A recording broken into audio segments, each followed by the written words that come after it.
आज हम बात करेंगे एक ऐसी जनजाति की जो दुनिया में सबसे अधिक तस्करी किए जाने वाले स्तनपाई पेंगोलिन की रक्षा का संकल्प लेती है। और इस संकल्प के साथ उसने न सिर्फ संकल्प लिया बल्कि सामुदायिक संरक्षण यानी कि कम्युनिटी बेस्ड कंजर्वेशन की दिशा में एक उदाहरण या एक मॉडल भी प्रस्तुत किया। तो आइए जानते हैं कि यह खबर क्या है और साथ साथ समझेंगे कि जनजातीय के द्वारा इस परिषद के द्वारा जो निर्णय लिया गया है उसके क्या मायने हैं। साथ साथ पेंगोलिन के विषय में भी कुछ तथ्य जानेंगे।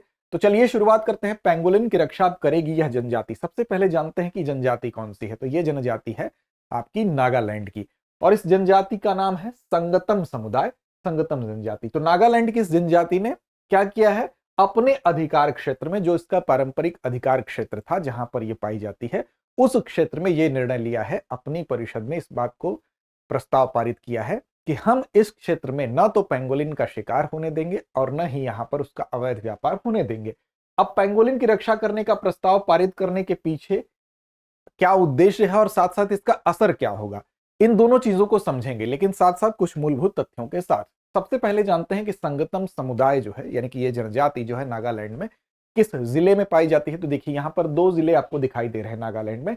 एक है आपका यहां पर ये वाला डिस्ट्रिक्ट जिसका नाम क्या है, तेनसांग, और दूसरा डिस्ट्रिक्ट इसी से सटा हुआ नीचे है, इसका नाम है किफिरे। तो किफिरे और तेनसांग ये दो जिले ऐसे हैं जो परस्पर यहां पर सटे हुए हैं और म्यांमार की यहां से सीमा लगती है। तो साथ साथ क्या है, म्यांमार की सीमा से भी सटे हुए हैं। इन्हीं दो जिलों में संगतम समुदाय ने अपनी परिषद में, अपनी विलेज काउंसिल में इस प्रस्ताव को पारित किया है कि हम अपने पारंपरिक अधिकार क्षेत्र में पेंगोलिन का न तो शिकार होने देंगे और न ही अवैध व्यापार होने देंगे। अब देखिए ये जिस जगह पर स्थित है, यहां पर 1643 किलोमीटर की भारत म्यांमार की जो सीमा है, उस भारत म्यांमार सीमा को सबसे ज्यादा संवेदनशील माना जाता है पेंगोलिन की तस्करी के मार्ग के रूप में, यानी कि इस रास्ते से सबसे ज्यादा पेंगोलिन की तस्करी होती है। अब इस पारंपरिक अधिकार क्षेत्र में इन्होंने अगर शिकार और तस्करी की दिशा में यह प्रयास किया है तो ग्रास रूट लेवल पर इसका असर दिखाई देगा। क्यों दिखाई देगा वो हम बाद में इसकी चर्चा करेंगे। अब देखिए ये वाइल्ड ट्रस्ट ऑफ इंडिया यानी WTI जो है उसके तहत जो प्रयास है वो प्रयास क्या है, काउंटरिंग पेंगोलिन ट्रैफिकिंग प्रोजेक्ट, उसके तहत भी एक कदम के रूप में इसको देखा जा सकता है। और इस परियोजना को समर्थन कौन देता है, तो वाइल्ड कंजर्वेशन नेटवर्क के पेंगोलिन क्राइसिस फंड के द्वारा इसको समर्थन दिया जाता है। तो कुल मिला के आप ये समझिए कि तेनसांग और किफरी इस डिस्ट्रिक्ट में संगतम समुदाय के द्वारा अपनी काउंसिल में यह प्रस्ताव पारित किया गया है। अब इसका क्या मायने होगा, ग्राम परिषद के माध्यम से इस प्रस्ताव को पारित करने का क्या असर होगा। देखिए सोशल पेनाल्टी एक शब्द होता है, यानी सामाजिक रूप से जो दंड होता है।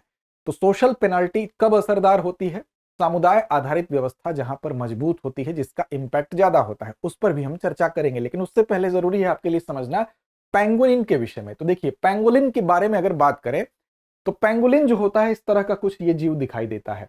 अब पूरे विश्व में अगर आप देखेंगे तो इसकी कुल 8 प्रजातियां पाई जाती हैं, ठीक है, जिसमें से कि 4 जो प्रजातियां हैं वो अफ्रीका में पाई जाती हैं, बाकी 4 प्रजातियां जो है आपकी एशिया में पाई जाती हैं। उसी में भारतीय भी शामिल है। भारतीय प्रजाति के अलावा चीनी प्रजाति होती है इसमें, इसके अलावा सुंडा और फिलिपिनो प्रजाति भी पाई जाती है।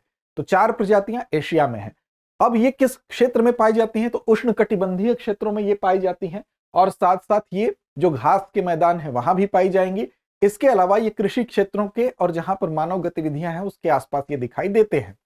अब अगर भारतीय हम प्रजाति की बात करें, भारतीय पेंगोलिन की बात करें, तो ये भारत के अलावा कहां कहां पाई जाती है, तो भारत के अलावा नेपाल में भी, श्रीलंका में भी, बांग्लादेश में भी ये पाई जाती है। काम क्या करती है ये, तो देखिए प्राकृतिक कीट नियंत्रक इनको माना जाता है और मृदा के सुधारक के रूप में भी देखा जाता है। जैसे केंचुआ मृदा का सुधारक होता है तो ये भी मृदा के सुधारक के रूप में देखे जाते हैं।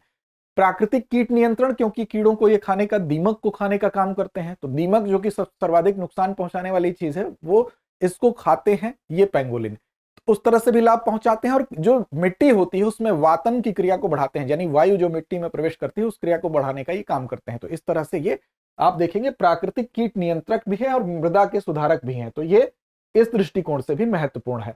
अब कई जगह ये पाए जाते हैं उष्णकटिबंधीय जंगल, घास के मैदान, मानव बस्तियों के आसपास, जो आपको बताया गया। अब इसमें भी अगर बात करेंगे तो इनको लेकर चिंता क्यों है, इनकी सुरक्षा क्यों की जानी चाहिए। इनकी सुरक्षा इसलिए की जाने की चाहिए, इसमें देखिए जो श्रेणी आपको बताई गई, भारत, नेपाल, श्रीलंका और बांग्लादेश में ये पाए ही जाते हैं। इसमें विशेष तौर पर जो भारतीय, चीनी, सुंडा और फिलिपिनो एशिया में पाई जाने वाली थी, उसमें भारतीय और चीनी दोनों पर खतरा ज्यादा है।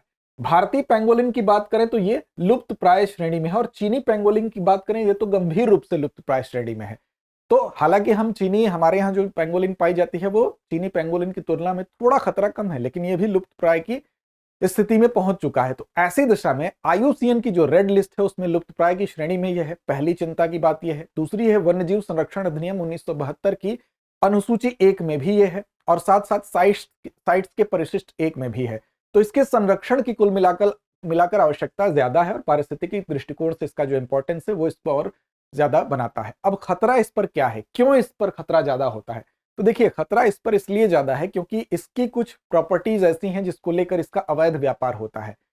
एक तो सबसे पहली चीज है कि पारंपरिक चिकित्सा में ऐसा माना जाता है कि इसका जो शल्क है, यानी ऊपर की जो इसकी खाल टाइप की है, वो बेसिकली ये कुछ लोगों का उस क्षेत्र में मानना है कि वो पारंपरिक, उसमें कुछ औषधीय गुण पाए जाते हैं, और पारंपरिक चिकित्सा में इसका बहुत रोल है।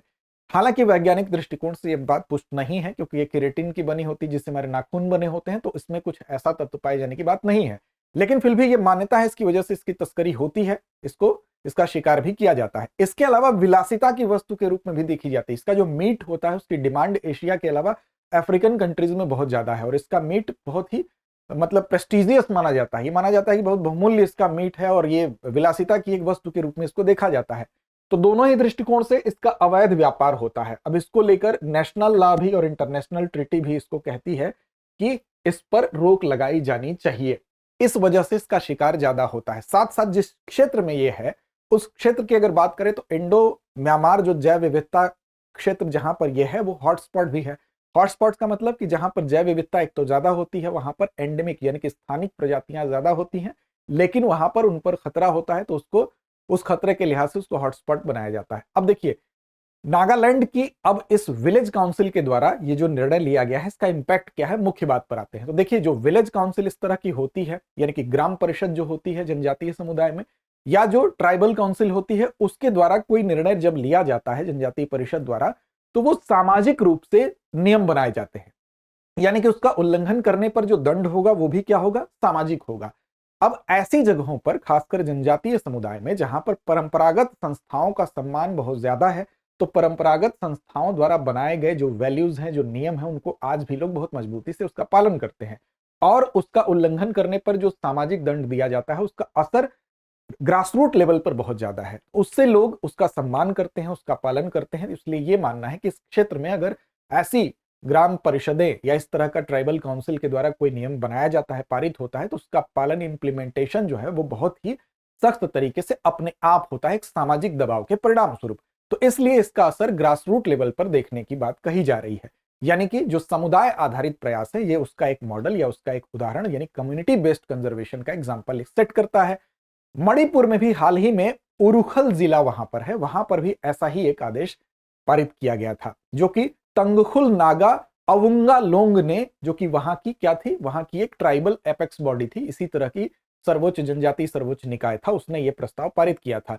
तंगखुल नागा, वहां की तंगखुल नागा एक जनजाति है, और अवुंगा बेसिकली राजा को कहा जाता है इस जनजाति समुदाय में, और लोंग का मतलब होता है परिषद। तो तंगखुल नागा अवुंगा लोंग का मतलब उसकी जनजातीय सर्वोच्च निकाय ने, जो मणिपुर के उरुखल जिले में थी, उसने भी हाल ही में ऐसा प्रस्ताव पारित किया था। तो ये था कुल मिला के, इससे संबंधित कुल मिला के थी खबर। ऐसी एक महत्वपूर्ण खबर आपके लिए है कि अगर आप यूपीएससी की तैयारी अपनी आगामी करना चाहते हैं, जिसकी शुरुआत अभी से आपने नहीं की है, और करना चाहते हैं एक बेहतर मार्गदर्शन में, तो आपके लिए एक बेहतर कोर्स लेकर हम आए हैं, जो कि पॉकेट फ्रेंडली भी है और बेहतरीन भी है। GS studio foundation live online course. इस कोर्स की सबसे खास बात इसकी कीमत है, 24,999 के अंदर ही ये कोर्स आपको मिलेगा। दूसरी खास बात यह है कि हिंदी, इंग्लिश और इंग्लिश तीनों मीडियम में ये उपलब्ध है, और इसकी जो गुण है, इसमें जो जो चीजें हैं, यानी कि 14 महीने में आपका प्रीलिम्स से लेकर मेंस तक का जीएस का संपूर्ण पाठ्यक्रम को ये कवर करता है। 18 महीने इसकी वैलिडिटी है, 18 क्लास टेस्ट आपको मिलते हैं, 2 साल के करंट अफेयर्स का कवरेज, क्लासेस का एक्सेस और प्रिंटेड मटेरियल मिलता है। ये सारी चीजें मिलती हैं, और 24,999 में भी अतिरिक्त छूट आपको मिलेगी अगर आप Amitabh AMITABH Amitabh coupon code का इस्तेमाल करते हैं। इसके लिए दृष्टि लर्निंग ऐप को आपको डाउनलोड करना होगा, या लिंक आपको डिस्क्रिप्शन में भी मिल जाएगी, वहां से जाइए, अमिताभ कूपन कोड लगाइए, अतिरिक्त डिस्काउंट का लाभ पाइए। देखिए, आप जब आते हैं कभी इन फ्यूचर ऑफलाइन बैच में एडमिशन लेने, तो ये फीस उसमें एडजस्ट भी कर दी जाती है, तो दोहरा लाभ आपको है। अभी तैयारी शुरू करें, बाद में और बेहतर कर लें अपनी तैयारी, तो अमिताभ कूपन कोड का इस्तेमाल कर लिए। इस जीएस स्टूडियो फाउंडेशन कोर्स से अपनी शुरुआत करिए। अंत में आते हैं अभ्यास प्रश्न पर। अभ्यास प्रश्न की जिम्मेदारी आप पर। नागालैंड के किस जनजातीय समुदाय ने पेंगोलिन संरक्षण के लिए प्रस्ताव पारित किया है? विकल्प आपके सामने है, आओ, अंगामी, संगतम या सेमा। तो इस प्रश्न का जवाब कमेंट बॉक्स में दीजिए। चैनल को सब्सक्राइब नहीं किया तो कर लीजिए। हमसे जुड़ने के लिए साथ साथ हमको टेलीग्राम चैनल पर भी आप फॉलो कर सकते हैं। दृष्टि आईएएस यूट्यूब नाम से वहां उपलब्ध है, जहां इस कार्यक्रम की लिंक आपको उपलब्ध होगी। तो लड़ते रहिए, अपने लक्ष्य की ओर बढ़ते रहिए।